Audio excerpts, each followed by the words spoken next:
UFC Fight Night, Moicano versus Duncan, full card recap. It's a pretty good card. I'll go by bout, but a couple things.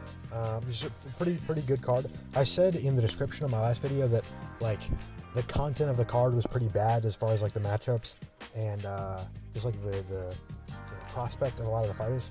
But a lot of the fights are pretty good. And then I went 8-5 on picks. I didn't do terrible, but I started off 2-4, and then I got 6 in a row right and lost the main event. Yeah, let's get right into it. Oh, I got my lock of the year correct. I'll talk about it in a second. But yeah, main event was Moicano versus Chris Duncan. Renato Moicano looked pretty solid. I don't think he looked amazing. He looked, as slow as he always does. But he looked a little bit cleaner than he did in his last few fights, especially in the boxing. His jab looked really good. He definitely improved on that.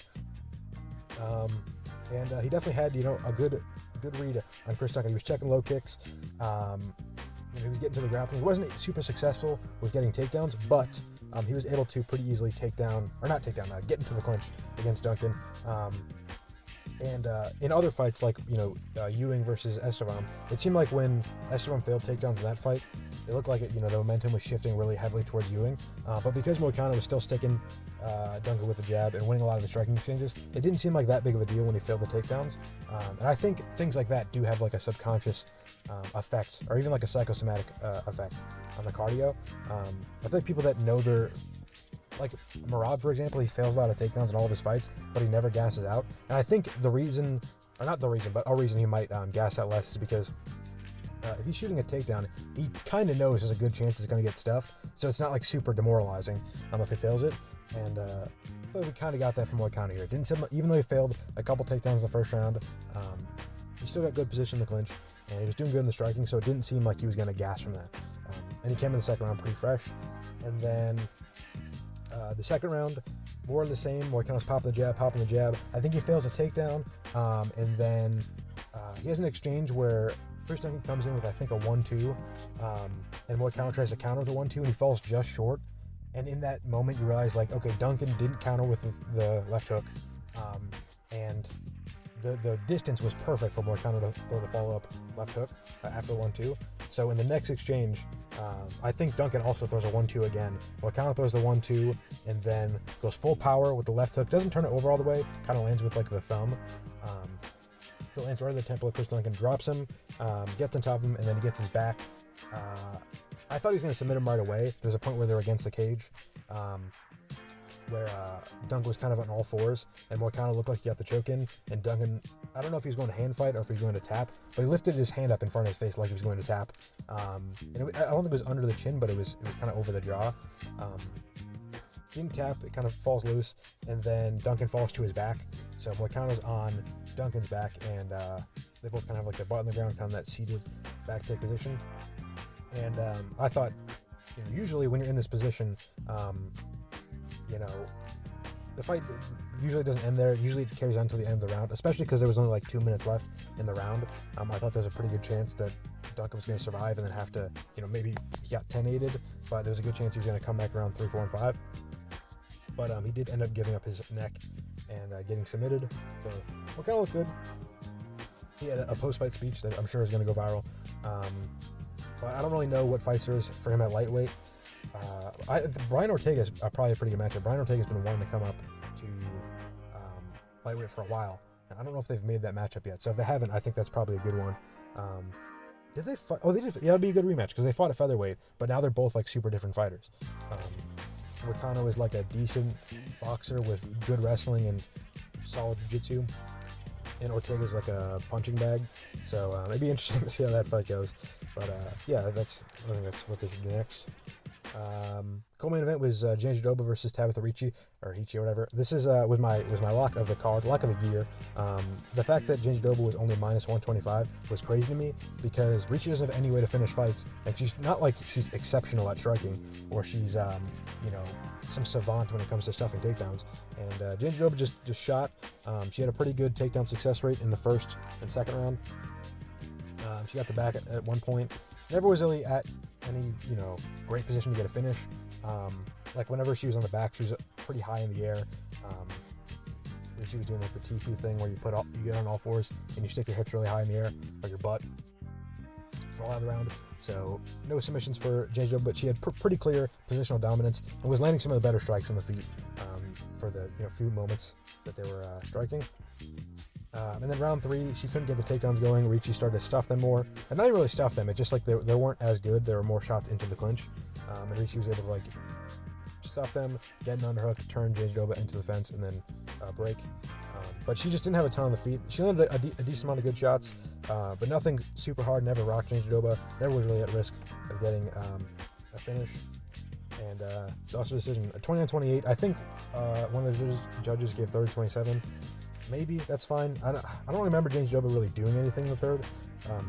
She got a takedown at one point, I'm pretty sure, but I don't really think she did anything that wanted to win the round. So pretty clear 2-1. But that's exactly how I knew the fight was going to go. I knew Ricci was going to have nothing to stop the grappling, and I knew she was going to have nothing to finish the fight if she ever got behind, and that's exactly what happened. This is one of the only fights I've ever bet real money on, just because I was so confident that Vegas was wrong with making the odds so close. So, yeah. Next fight was, there's a good run of fights, and this is kind of a weird thing the UFC's been doing recently, where they know what fights are good and what fights are bad, and for some reason they decide to make all of the good fights. In the last 5 cards, this has been the case. All the good fights are the featured prelim, and then the first 2 or 3 fights in the main card. Those fights are always bangers. That was the case for this card, but I guess the featured prelim on this card kind of sucked. But it was not the main event, not the co-main event, but every fight before it, or a couple of fights before it, are always bangers. And they did that again. Everyone knew that the main event had potential for not being very exciting, and it was pretty solid. But the co-main event, everyone knew was going to be boring. And instead, they put Abdul Rakhman Yakhyaev versus Brendan Samero in the featured fight instead of the co-main, which I get. None of them are that proven or anything, but a lot of the fights on the card are pretty clearly going to be entertaining. And they ended up being that, and they weren't high up on the card, which is kind of dumb. But Yakhyaev, he looks not great early on. Everyone thought he was going to go out there and maybe finish Ribeiro super early in the first round, kind of like he did in his last fight. And he started off by throwing these super loopy, long, left hook, right hook combinations, or then right hook, left hook, and they were falling short. He was looking bad. He was looking really open on the feet. So I was worried he might get stopped, because he did get caught a couple times. Ribeiro hit him with a lead right hook, clean on the chin, and then he hit him with a knee at the very beginning of the fight that dropped him, but it wasn't a clean knee. It more landed on the chest, and the impact of it knocked Yakhyaev off balance. But it wasn't a good look.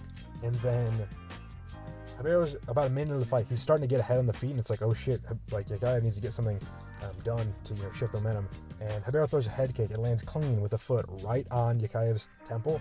But Ribeiro slips and he falls to the ground, and Yakhyaev gets position.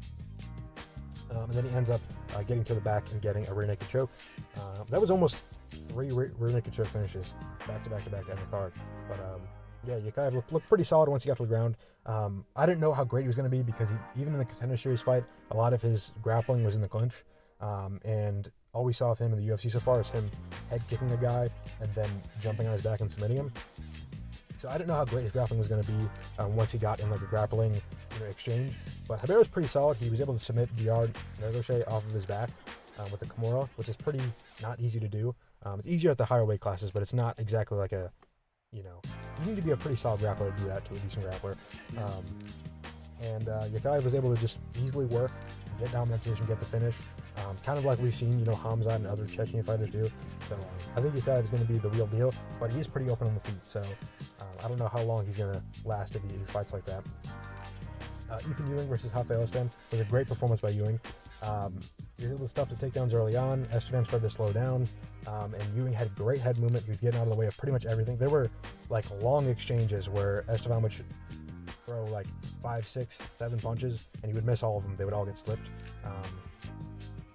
Ewing looked pretty, even though he's got a giant head, which is, you'd think it'd be easy to punch, but his head movement's pretty great.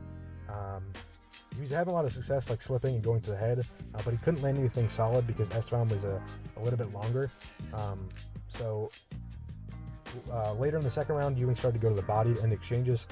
That was landing pretty well. And then the third round, about a minute in, he throws I think just a jab, feints the 2, and then throws a left hook right on the liver, drops Estevam, and gets the finish. Looked really good. Ethyn Ewing is the real deal. There's a lot of fights I want to see for him at bantamweight.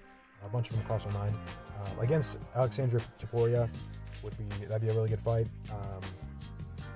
I don't know. There's a ton. I mean, any good prospect at bantamweight, even like Cody Garbrandt, I think would be a good fight, or Jaime Barcelos. Like, I think he's got a lot of good fights, and I think he's pretty legit. He's got some of the best offensive counterpunching that I've ever seen a bantamweight have. I mean, obviously you got Jose Aldo and Peter Yan. Those guys are pretty great, and I don't know if he's exactly up there. I don't know if he's as powerful as those guys, but his offensive counterpunching is really good, which is kind of rare for these lower weight classes where there's a little bit less risk in getting hit. So, yeah, great performance. He looked really good. Tommy McMillen versus Manolo Zecchini. This was a really good fight. McMillen, I think, said before the fight that he doesn't care about winning. He just wanted to get the performance bonus. And, I mean, it's hard to have a clear performance that. Usually when people say they want to get the bonus, they don't. Or, you know, they go out. Like Aljo versus Calvin Kattar. Aljo, when they were at the press conference for UFC 300, and they announced that they were going to have $300,000 bonuses, he was like, oh, I'm getting a bonus for sure. You know, you got to get that $300K bonus. And then he proceeded to have the most boring fight on the card, and one of the more boring fights of his career. So, I don't know if McMillen would deliver with him getting performance of the night, but as soon as he started throwing, you're like, oh, he doesn't care about winning at all. His form when he punches is really bad. Apparently he's a really good grappler. I don't know, because I haven't fucking seen it yet, because in his last two fights, he's just gone out there and thrown. His 1-2s look really bad. He was throwing his rear hand way over his center of balance, like his head would be way past his front foot, which isn't a good look. But he did have a good read for knees up the middle. He threw a ton of them. I think he saw that Zecchini kind of ducks down when he gets in like a gritty exchange. He wasn't really landing with the knee until he backed up Zecchini to the fence about 4 minutes into the first round. And he throws a knee to the head, and it lands on the guard. And then he throws another knee, and it lands on the chest. Right probably about at Zecchini's like sternum, and it hurts him bad enough to drop him, and then he pours on with ground and pound, and they end the fight. Yeah, I mean, I don't know, if he keeps fighting like that, he's gonna lose pretty soon probably, but it's super entertaining, and I don't really care that he comes off as kind of like a prick in all of his interviews, but yeah, really good performance. I mean, not really good performance, pretty shit, dirty, like sloppy performance, but pretty entertaining fight. But he didn't have to. He's a huge favorite. He could have, gone out there and fought the technical fight and guaranteed the people that bet on him to win. But I don't know. He didn't. So it was pretty entertaining, and he like I said, he didn't look great. But I'm more excited to see his fight than if I saw him look really technical but kind of boring. So Jose Delano versus Rob Ruchala, pretty good fight. This is the start of the run I was talking about, where it's like you could tell which fights were going to be good. Delano just a little bit slicker, a little bit quicker as well. He didn't seem like he had a ton of steam on his punches. I don't know if he did. He looked like he did, but Ruchala was taking everything he was throwing. So, it's hard to say like he has a ton of power because he was landing clean a bunch, and Ruchala never got rocked or anything. But yeah, Delano looked really good. The one thing I liked that he did was Ruchala ended a lot of his combinations with body kicks, especially lead body kicks. What Delano would do to counter was he would throw a cross check, which you usually see in like Muay Thai, where if someone kicks at you and they're kicking towards your left leg, or usually it's a body kick, so if they're kicking like under your left arm, you pick up your right leg and you put it across your body and you check their kick, kind of like it's a low kick. And it really inhibits their ability to, it's going to hurt. It's going to prevent them from doing the kick in the future. But the reason why you see it in Muay Thai, not MMA, is because if you look at Yuki Yoza versus Superlek, that was actually a kickboxing match, so it was kind of illegal, but Yuki Yoza got Superlek to get used to checking the kick, and then he used a foot sweep every time that Superlek lifted his leg to check the kick. But I guess if that was Muay Thai, what would happen is the crowd would go, wow, nice trip, and then the fight would resume. They would let Superlek stand up. But if it happens in MMA, if you get taken out, the guy can just get on top of you and stay there until the end of the round or beat you up. So it is pretty risky to check kicks like that, but because it was mostly a striking match, I don't think that Delano was super concerned about getting taken down. And one kind of like hidden side effect of that I thought was really interesting for this matchup is Ruchala, when he would miss the kick, or if it would get, if it would land on the guard, he would try to follow through with a spin, like a spinning back fist or another spinning kick. And when Delano cross-checked the kick, it wouldn't let Ruchala spin through because Delano's leg was occupying that space. So it's kind of a weird thing I'd never seen before, because it's pretty rare to see cross-checking MMA, and it's pretty rare to see people throwing spinning back fists off kicks. So I don't know if I've ever seen that, like, those two things collide, but that is a pretty interesting, like, thing. Like, that might have been useful against a guy like Ryan Hall, who threw a ton of, like, kicks and spinning stuff. If you can, I guess you don't want to get taken down by Ryan Hall, so maybe that's not a good idea, but yeah, the cross-check to counter spinning, or the setup for the spin, is a pretty interesting little technical thing. I don't know. I like little things like that in technical fights. Thomas Petersen versus Guilherme Pat. Shit fight. Thomas Petersen almost got the finish in the third round, which ironically is what I thought was going to happen to him. I got this pick right, but I figured he would win the first 2 rounds and then almost get finished in the third, because he always gets finished late in fights. But he didn't. He almost got the finish after almost losing the first and second. I thought he pretty clearly won the first. I saw one of the judges and a lot of people score the fight a draw, giving Pat 1 and 2. But I think that's just because he had better octagon control, which is like the last criteria for scoring fights. So I don't really care that he was walking forward for a lot of the fight, because he was getting outlanded, and Petersen was getting control time in the clinch, which doesn't sound like much, but literally nothing happened in the first 2 rounds, especially on Pat's end. So I don't think he should have got the first. The second, it was arguably Petersen's too, but I gave it to Pat. And then round 3, Petersen clearly won it, arguably a 10-8, which is why one of the judges gave a draw. Alessandro Costa versus Stewart Nicoll. I didn't watch this fight super closely. I was kind of busy during the fight, but I don't know. I thought Nicoll looked pretty solid in the first round. He was getting the better of some of the exchanges. He was landing like he was landing third. He would throw first. He would land a little bit. Costa would counter and land, and then Stewart Nicoll would land a big punch to finish the exchange. But Costa started to get a little momentum in the second. He started landing good, and then it got to a point where it seemed like everything that he threw kind of hurt Nicoll.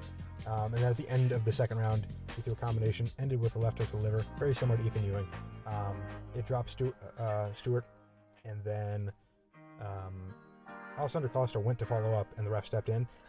I don't mind the stoppage. I think they called it a technical submission. Maybe, or it might have been technical knockout, I don't know. Actually, I watched this broadcast in the Portuguese one just because I didn't want to hear the commentary. So that's why I haven't remarked about the commentary yet, because I didn't listen to it. But yeah, I don't know if that was a great stoppage. But usually when people like audibly react to a strike, that's enough for the ref to step in. Even with submissions, it's kind of the same thing. Like Walter Walker versus Junior Tafa, or I think it was Junior Tafa. Walter Walker went for a heel hook, and then Tafa shouted like "ow" because he thought he broke his leg, but he didn't tap, and then he stopped the fight, and then everyone booed in the crowd because like he didn't even tap. Why are you stopping the fight? And he didn't like break his leg either. But if you do verbally react to a strike or submission, that is enough for the ref to step in. When I say verbally react, I don't mean like if someone punches you saying nice punch, bro, but like going like "ow" or "ah." Usually that's enough for the rest to stop the fight. So I understand the stoppage. I don't think it was that bad. I don't even know if anyone else is complaining about the stoppage. I don't know. I picked Stewart Nicoll as an underdog, so I don't know. I'm not coping. It was a good performance by Costa. He looked good. Darius Flowers versus Lando Vannata. So Vannata, I think, won the first round.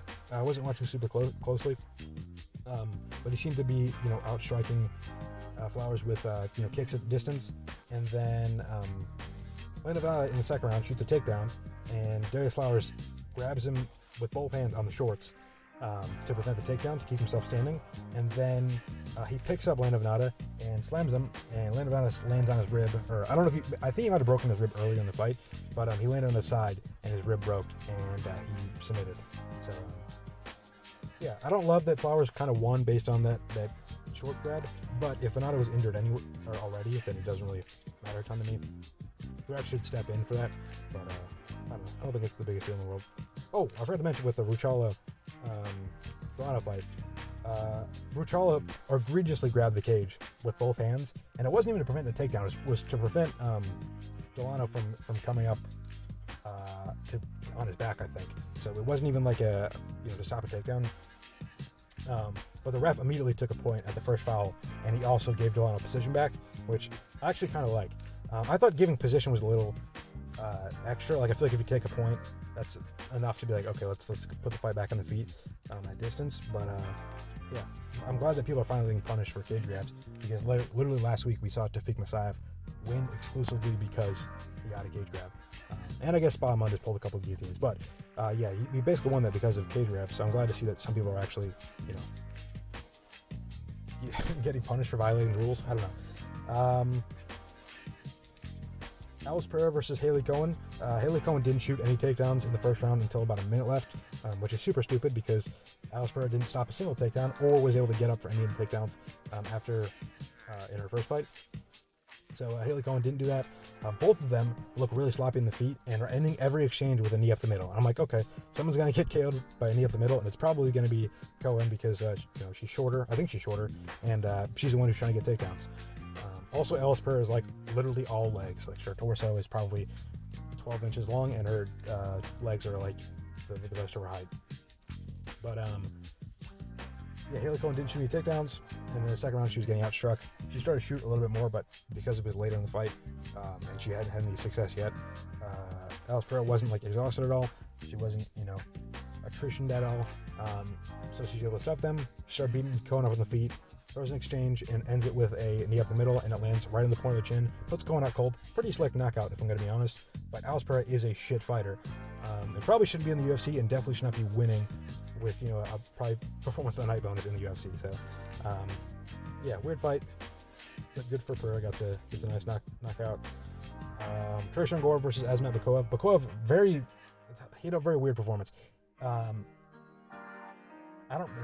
The fight was a while ago. I don't really remember it that well. This fight should have been higher up in the card, for sure. It was a good fight. I think Bekoev won round 2, and then Gore round one, he was just landing the better strikes. Landed a couple shots that made Bekoev's head go back. But by the end of round 2, especially at the very end of the round, once they got up, once the bell went off, Bekoev looked super gassed. And then he started to fight in the third round like he wasn't gassed. But he had the result of someone who was gassed, if that makes sense. Basically, there's a couple moments where Bekoev would shoot a takedown, the takedown would get stuffed, and Gore would get back up to his feet, and then as Gore would get back up into his feet, Bekoev could get up, and he would have Gore pinned up against the fence. So he was in a prime position to strike, and instead of doing that, he would shoot another takedown and try to go for a chain takedown event. That's just not going to work when you're super gassed out, and it's also going to gas you out way faster. So he did that. And it didn't work, where he shoots a takedown, fails it, shoots another one. He starts to land a couple good shots on the feet. Gore lands one good, jab or something, and then Bekoev does the same thing. He shoots a takedown, he fails it, and then he shoots a takedown as Gore's getting back up to his feet. Gore shows the kind of ninja choke, he just puts his bicep under Bekoev's chin, and then Bekoev keeps shooting for the takedown, even though he can get up super easily, and he wouldn't be in risk of, getting submitted by the only way that Tresean Gore has won a fight in the last 4 years. But instead of doing that, he continues on a takedown. He's clearly super gassed, and Gore drops to a knee. He does a high-risk guillotine. I think he does the Buddha fist grip. I'm pretty sure that's what it's called, or whatever. He did some sort of high-risk guillotine, and it's the same thing he did against Antonio Tricoli, except he didn't lift him in the air. And then Bekoev went out. So, as a huge favorite, he gets submitted by Tresean Gore, who's not very good. I don't love that as a performance, but I thought Tresean Gore looked pretty solid. He looked way better on the feet than he did against Tulio. He had a problem against Tulio where every single time you get backed up against the fence and Tulio would give him any space, he would immediately throw a combination off the fence. And Tulio figured that out and would just poke him with front kicks or teeps or leg kicks as he tried to come forward, which made him really hard for him to land counters and really hard for him to have any success in the striking. But instead, against Bekoev, I don't know if Bekoev just didn't see the same read. I thought Tresean Gore was kind of doing a similar thing, but he was landing a lot better on the counter than he was able to against Tulio. I don't know if that was because he did something good or if it's because Bekoev didn't make it. I don't know. I don't really know why that there was a difference. It didn't seem like he was doing a ton different. But he was landing really well in the counter, especially off the fence. And he looked pretty good. He was able to walk down and survive, even though, in I think his last fight or the fight before his last fight, when he was getting walked down, he was getting outlanded 10-1 and getting his ass kicked. So good for Tresean Gore, and Bekoev needs to get it together because he should be a good prospect. He looked really good on the regional scene. He looked really good in his debut, and then he's kind of coming to the UFC he won his first 2, and then he lost his last 2. So Bekoev didn't have 2-2 written all over him when he came to the UFC for me. especially when you consider he hasn't fought like 4 really good opponents. Bulgari is solid, but I don't know. I'd like to see him do better. Dione Barbosa versus Melissa Gatto. Not a very good fight, but in the second round, Dione Barbosa did illegally. Well, it's kind of hard to tell. It's kind of a weird situation. Dione Barbosa gets up from the ground, and as Melissa Gatto gets up, Barbosa, I think, tries to kick her in the chest. I don't really know why. She was trying to kick her in the head, basically. And it seems like she mostly landed on the chest, but kind of like touched the neck in the chin area, which is an illegal kick. But Melissa Gatto faked going out pretty clearly. She did kind of the same thing that Rodolfo Gelato did against Paul Craig, where he gets kicked, and then he's like, oh, fuck. And then he's like, oh, shit, I should be out right now because that was an illegal strike, and I might get a DQ. And he falls back, or she fell back, like she got knocked out. And the ref, didn't stop the fight. They reviewed it for over 5 minutes, which the rule is if you have that 5-minute break and you go over 5 minutes, they have to call off the fight. But because they were reviewing the foul, they weren't seeing if Melissa Gatto was okay. They continued to fight, which, 2 reasons they should have stopped the fight. 1, Gatto went out. According to her, she literally went unconscious from getting illegally kicked. And 2, the timeout was over 5 minutes, which means the fight has to get called off. And they didn't call the fight off. Instead, they took a point, which is fine. That's fair. If you're going to do something, you have to say whether or not the kick was a real illegal kick or a kick to the body. And if they're going to say it was a kick to the head, then they have to take the point. So that's fair. It's just dumb that they restarted the fight. And then Barbosa went on to win a close 3rd round and win the decision. So, I don't know. Kind of shitty for Melissa Gatto, but I don't know. She shouldn't have faked going out. I think if she just stayed down and was like, fuck, I'm too dazed to continue, she probably could have got the fight call off. It probably would have been a no contest. It might have been a DQ. So it was a dumb move, but it's kind of weird. I think the ref in this was pretty bad. I think it could have been and should have been handled differently. So yeah. And then the first fight of the card I didn't even watch. I heard that I saw a clip from Dakota Hope where he was talking to his corner. Apparently it was something funny. I don't really remember. But yeah, good card. Especially the last, the main card was really good, and the last few fights in the prelims were solid. And then even the fights that were bad, there's some controversy. So, and a couple good finishes too. So I thought this card was going to be pretty shit, but clearly it wasn't. And then also apparently Wilder versus Chisora was a good fight. I missed that one, but yeah, a good little weekend of fights. We've got things to look forward to. I guess next weekend, the UFC 327 co-main got canceled, but it didn't get canceled, it just got delayed by a month, so it's not that big of a deal. It's just annoying that, we've had 0 legitimate title fights yet this year. It's been interim title fights, or Volkanovski versus Lopez, where you fight somebody who doesn't deserve a title shot, and it's I just want a good title fight between 2 deserving contenders, and the one we were finally supposed to get after 4 months of waiting got pushed back another month, so by May, at least, finally, we'll have 2 real title fights. But, whatever. Tension fights this weekend. I think it's at 4 in the fucking morning. So I have to wake up early for that. I think it's on Friday. But, yeah. Let me know what you thought of the card. Let me know what you thought of my recap. I'm a little drunk. I don't know if you can tell. I'm a little out of it. But, so sorry if I rambled a bit. Also, the audio is fixed because I'm using my old phone for recording this. But I don't know if that's going to be a long-term solution. We'll see. But, yeah, like the video, share the video. Check out my prediction video for the card. If you want to see how I did on predictions, that is on this channel. I've got a playlist with all my predictions going back to the beginning of last year. And I got a couple recaps as well. What else did I say? I don't know. I think that's it. Like the video, share the video, subscribe if you want to see more. Follow me on Twitter. I live tweet most, combat sports events. Link is in the description. I think that's all. Yeah. Thank you for listening.